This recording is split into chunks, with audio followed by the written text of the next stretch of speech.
हाँ दोस्तों आज हम बिहार जीविका, ठीक है, बिहार जीविका ठीक है, सेट नंबर 15 देखने जा रहे हैं। 14 सेट इस पर ऑलरेडी अपलोड है, तो जाइए देखिए और अपना एक सीट पक्का कीजिए, ठीक है दोस्तों। तो चलिए आज बिना देर के हुए अपना वीडियो को स्टार्ट करते हैं। चैनल पे यदि नया है तो चैनल को लाइक शेयर सब्सक्राइब कीजिए दोस्तों, और अपना बेल आइकन को भी दबा दीजिएगा ताकि पल पल की नोटिफिकेशन आपको मिलता रहे, ठीक है दोस्तों। तो देखिए दोस्तों, यहाँ कहा गया है इसकी ये पोस्ट जो है, ये सेट है किसके लिए। तो देखिए यहाँ पे जितना जो पोस्ट है उसमें, जैसे community coordinator, area coordinator, block project manager, livelihood specialist, accountant, office assistant और ब्लॉक IT एग्जीक्यूटिव, इस सारे पोस्ट के लिए कॉमन सेट है। आपको अलग से सेट लेने की जरूरत नहीं है, ठीक है। तो चलिए दोस्तों, इस सेट को लगाते हैं और अपना जैसे बिहार जीविका में एक सीट पक्का करने की ओर एक कदम और मजबूती से बढ़ाते हैं, ठीक है। तो चलिए इसे के साथ हमारे साथ सेशन का स्टार्ट करते हैं। बस चैनल को आप लोग लाइक से सब्सक्राइब करते रहिए, ठीक है। देखिए यहाँ पे जमुना लाल बजाज पुरस्कार किस क्षेत्र से संबंधित हैं। तो याद रखिएगा ऑप्शन C, रचनात्मक कार्य और गांधीवादी मूल्य, ठीक है। उसके बाद नेक्स्ट देखिए यहाँ पे कहा गया उदय योजना का प्राथमिक उद्देश्य क्या है। तो याद रखिएगा ऑप्शन B, बिजली वितरण कंपनियों डिस्कॉम की वित्तीय स्थिति में सुधार करना, ठीक है। उसके बाद नेक्स्ट देखिए यहाँ पे कहा गया महात्मा गांधी ने किस घटना के बाद केसर हिंद की उपाधि त्याग दी थी। तो याद रखिए ऑप्शन A, जलियांवाला बाग हत्याकांड, ठीक है। उसके बाद नेक्स्ट देखिए यहाँ पे कहा गया, देखिए यहाँ पे विश्व बैंक समूह की कौन सी संस्था गरीब देशों को ब्याज मुक्त ऋण और अनुदान प्रदान करती है। तो याद रखिए ऑप्शन B, अंतर्राष्ट्रीय विकास संघ IDA, ठीक है। उसके बाद नेक्स्ट देखिए यहाँ पे कहा गया किस उपकरण का उपयोग भूकंप की तीव्रता को मापने के लिए किया जाता है। तो याद रखिए ऑप्शन C, सिस्मोग्राफ, ठीक है। उसके बाद नेक्स्ट देखिए किस देश ने सर्वाधिक फीफा विश्व कप खिताब जीते हैं। तो याद रखिएगा ऑप्शन C, ब्राज़ील, ठीक है। उसके बाद नेक्स्ट देखिए यहाँ पे कहा गया है, देखिए राष्ट्रीय एकता के लिए इंदिरा गांधी पुरस्कार किस संगठन द्वारा दिया जाता है। तो याद रखिएगा ऑप्शन है भारतीय राष्ट्रीय कांग्रेस, ठीक है। उसके बाद नेक्स्ट देखिए यहाँ पे कहा गया देखिए यहाँ पे देखिए प्रधानमंत्री जीवन ज्योति बीमा योजना PMJJBY किस प्रकार की बीमा प्रदान करती है। तो याद रखिए ऑप्शन C, जीवन बीमा, ठीक है। उसके बाद नेक्स्ट देखिए यहाँ पे भारतीय राष्ट्रीय कांग्रेस के पहले अध्यक्ष कौन थे। तो याद रखिए ऑप्शन B, बोमेश चंद्र बनर्जी, ठीक है। उसके बाद नेक्स्ट देखिए यहाँ पे कहा गया देखिए यहाँ पे अंतर्राष्ट्रीय अक्षय ऊर्जा एजेंसी IRENA का मुख्य उद्देश्य क्या है। तो याद रखिए ऑप्शन B, अक्षय ऊर्जा के व्यापक और बढ़ते अपनाने को बढ़ावा देना, ठीक है।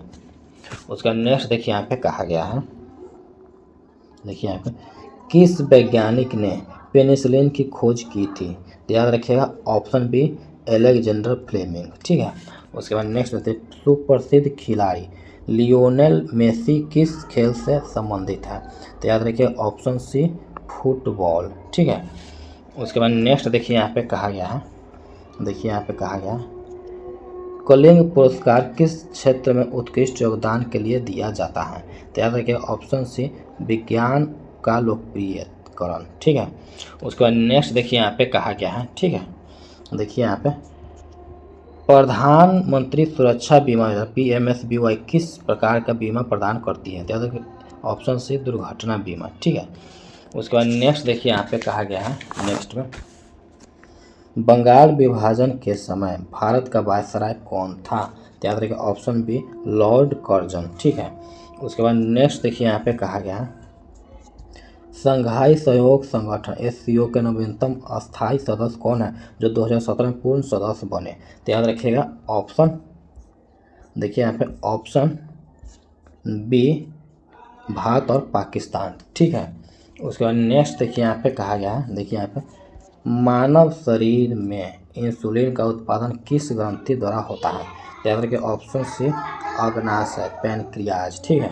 उसके बाद नेक्स्ट देखिए यहाँ पे कहा गया है, देखिए यहाँ पे नीचे नाम और पते का एक युग्म दिया गया है, ठीक, उसी के साथ नाम और पता वाला युग्म विकल्प ज्ञात करें। तो याद रखिएगा, देखिए यहाँ पे Walter hardware, Pestomji road 4, Shahpur 06, ठीक है। देखिए यहाँ पे इसी के तरह कौन सा है, तो याद रखिएगा option C Walter hardware, Pestomji road 4, Shahpur 06, ठीक है। तो दोस्तों यहाँ से अब जो है सके रीजनिंग स्टार्ट रहा, तो रीजनिंग को हम लोग छोड़ दे रहे हैं, ठीक है। रीजनिंग को छोड़ करके और बाकी बात जो है वो सारे हम कर लेंगे, ठीक है। रीजनिंग और मैथ को हम सिर्फ छोड़ देंगे, बाकी बात जो है वो हम कर लेंगे, ठीक है। ये ज़्यादा टफ नहीं है, ठीक है, तो इसको छोड़ देते हैं, बाकी बात को हम लोग कर लेंगे, ठीक है। देखिए यहाँ से हम लोग को करना है, देखिए यहाँ पे MS वर्ड 2010, ठीक है, MS वर्ड 2010 में रिव्यू टैब की प्रूफिंग ग्रुप निम्न में से कौन सा ऑप्शन उपलब्ध नहीं है, तो याद रखें ऑप्शन बी कमेंट, ठीक है। उसके बाद नेक्स्ट देखिए यहाँ पे कहा गया MS वर्ड की निम्नलिखित में से कौन सी विशेषता किसी डॉक्यूमेंट में किसी विशेष बिंदु को नाम निर्दिष्ट करने के लिए उपयोग की जाती है, तो याद रखिए ऑप्शन है बुकमार्क, ठीक है। उसके बाद नेक्स्ट देखिए यहाँ पे कहा गया कंप्यूटर के किस भाग को नर्व सेंटर कहा जाता है, तो याद रखिए ऑप्शन सी कंट्रोल यूनिट, ठीक है। उसके बाद नेक्स्ट देखिए यहाँ पे कहा गया MS वर्ड 365 में नई फाइल को खोलने के लिए निम्न में से किस शॉर्टकट की का उपयोग किया जाता है, तो याद रखिए ऑप्शन डी Ctrl+N, ठीक है। उसके बाद नेक्स्ट देखिए यहाँ पे कहा गया है MS एक्सेल के संदर्भ में निम्नलिखित में से कौन सा कथन गलत है, तो याद रखिए ऑप्शन ए पॉइंटर एक सेल को बाएं दाएं ऊपर या नीचे ले जाने के लिए शिफ्ट की के उपयोग करें, ठीक है। उसके बाद नेक्स्ट देखिए यहाँ पे कहा गया MS वर्ड 2010 में बनाई गई टेबल में समान कॉलम चौड़ाई कैसे सेट करेंगे, तो याद रखिए ऑप्शन बी अपनी टेबल का चयन करें और फिर सेल साइज समूह में लेआउट टैब पर क्लिक करें और फिर डिस्ट्रीब्यूट कॉलम विकल्प चुनें, ठीक है। उसके बाद नेक्स्ट देखिए यहाँ पे कहा गया दूरसंचार क्षेत्र में ISP का तात्पर्य क्या है, तो याद रखिए option D internet service provider, ठीक है। उसके बाद नेक्स्ट देखिए यहाँ पे कहा गया है EVM का पूर्ण रूप क्या है, तो याद रखिए option D electronic voting machine, ठीक है। उसके बाद नेक्स्ट देखिए यहाँ पे कहा गया है, देखिए यहाँ पे MS वर्ड 2007 प्रिंट व्यू में निम्नलिखित में से कौन सा ऑप्शन नहीं है, तो याद रखिए ऑप्शन सी क्विक प्रिंट, ठीक है। उसके बाद नेक्स्ट देखिए यहाँ पे कहा गया विश्व के प्रथम इलेक्ट्रॉनिक डिजिटल कंप्यूटर का नाम है, यहाँ पे ऑप्शन डी ENIAC, ठीक है। उसके बाद नेक्स्ट देखिए यहाँ पे कहा गया है, देखिए यहाँ पे ग्रामीण विकास में स्वयं सहायता समूह सेल्फ हेल्प ग्रुप्स SHG की क्या भूमिका है, तो याद रखिएगा ऑप्शन बी छोटे पैमाने पर बचत ऋण और उद्यमशीलता गतिविधियों को बढ़ावा देकर महिलाओं को सशक्त बनाना, ठीक है। उसके बाद नेक्स्ट देखिए यहाँ पे कहा गया ग्रामीण अर्थव्यवस्था में लघु और कुटीर उद्योग स्मॉल एंड कॉटेज इंडस्ट्री का क्या विशेषता है, तो याद रखिए ऑप्शन बी कम पूंजी निवेश, स्थानीय संसाधनों पर निर्भरता और श्रम गहन प्रकृति, ठीक है। उसके बाद नेक्स्ट देखिए यहाँ पे कहा गया SHG का कौन सा तत्व साक्षरता और जागरूकता बढ़ाने में मदद करता है, तो यहाँ पे ऑप्शन बी समूह की बैठकें और आपस में जानकारी साझा करना, ठीक है। उसके बाद नेक्स्ट देखिए यहाँ पे कहा गया है ग्राम संगठन भी किस प्रकार सरकारी योजनाओं के कार्यान्वयन में मदद करता है, तो याद रखिए ऑप्शन बी सरकारी योजनाओं की जानकारी SHG और समुदायों तक पहुंचाकर और उनके कार्यान्वयन की निगरानी करके, ठीक है। उसके बाद नेक्स्ट देखिए यहाँ पे कहा गया कार्बनिक खेती ऑर्गेनिक फार्मिंग कृषि की किस विशेषता पर जोर देती है, तो याद रखिए ऑप्शन बी सिंथेटिक इनपुट से बचना और पारिस्थितिकी संतुलन बनाए रखना, ठीक है। उसके बाद नेक्स्ट देखिए यहाँ पे कहा गया किस प्रकार की आजीविका में अक्सर कम पूंजी निवेश की आवश्यकता होती है जिससे यह कमजोर समूह के लिए सुलभ हो जाती है? तो याद रखिएगा ऑप्शन सी, छोटे पैमाने के हस्तशिल्प या ये सेवाएं गैर फॉर्म। ठीक है, उसके बाद नेक्स्ट देखिए यहाँ पे कहा गया है, नेक्स्ट देखिए यहाँ पे SHG VOCLF स्तर और बही खाता का मुख्य लाभ क्या है? तो याद रखिए ऑप्शन बी, वित्तीय पारदर्शिता, जवाबदेही और प्रभावी निर्णय लेने में मदद करना। ठीक है, उसके बाद नेक्स्ट देखिए यहाँ पे कहा गया है, वित्तीय साक्षरता फाइनेंशियल लिटरेसी का क्या अर्थ है? तो याद रखिएगा ऑप्शन बी, धन का प्रबंधन करने, वित्तीय निर्णय लेने और वित्तीय उत्पादों को समझने का ज्ञान और कौशल। ठीक है, उसके बाद नेक्स्ट देखिए यहाँ पे कहा गया है, प्रधानमंत्री आवास योजना ग्रामीण PMAYG के तहत यदि किसी लाभार्थी को घर के निर्माण के लिए श्रम की आवश्यकता है तो वह किस योजना से मदद ले सकता है?